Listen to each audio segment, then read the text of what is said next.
Мемлекет басшысы Қасым-Жомарт Тоқаев ұлттық қоғамдық сенім кеңесіне берген тапсырмасына сәйкес оқуға құштар мектеп жобасын бекіткен болатын. Білім беруде кітап оқуға үйрету әрдайым маңызды.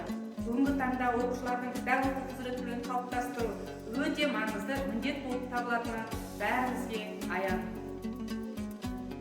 Осыған орай қазақ тілі мен әдебиеті пән бірлестік мұғалімдері білімді оқушы, білімді ұрпақ тақырыбында жұмыс жоспарын бекітіп, іс-шараларды іске асыруда. Жұмыстың мақсаты оқушылардың кітап оқуына басшылық жасау, қызығушылықтарын ояту, жазушылардың шығармаларын насихаттау арқылы оқушы бойына рухани құндылықтарды ояту болып табылады. Кітап ақылына ақыл сұрамайтын алтын қазына деп шығыс ойшылы Науаи айтпақшы, кітап оқыңыз. Оқуға құштар мектеп жобасы аясында оқушылардың оқу сауаттылығын қалыптастыру мен жетілдіру, оқу деңгейін арттыру және оқытуды насихаттау мақсатында мектеп бағдарламасы бойынша Бердібек Соқпақбаевтың «Менің атым Қожа» шығармасы оқытылып талқыланды.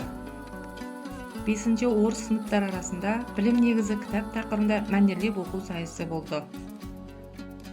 Кітап оқу эстафетасы ұйымдастырылды. Оған 2-4 орыс сыныптары қатыстырылды.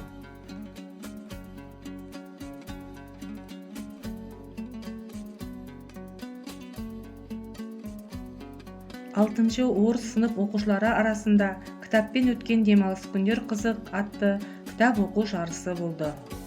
5-8 қазақ сынып оқушылары арасында шын хакім сөзің асыл баға жетпес, бір сөздің 1000 жыл жүрсе дәмі кетпес атты аудандық мүшәйра ұйымдастырылды.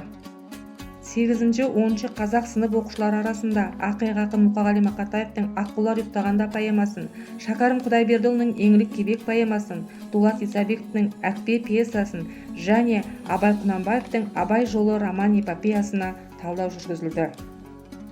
Ақиық ақын Мұқағали Мақатаевтың 90 жылдық мерейтойына ұйымдастырылған мүшәйраға 9-шы сынып оқушысы Бақыт Іңкәр қатысып, жүлделі 1-ші орынға ие болды. Мағжан ұлы ақын тақырыбында 7-ші орыс сынып оқушылары арасында мәнерлеп оқу сайысы болды. Қазақтың ұлы ақыны Абай Құнанбаев артық ғылым кітапта ерінбей оқып көруге демекші, кітап оқыңыз. Қай заман болса да кітап оқыған озады.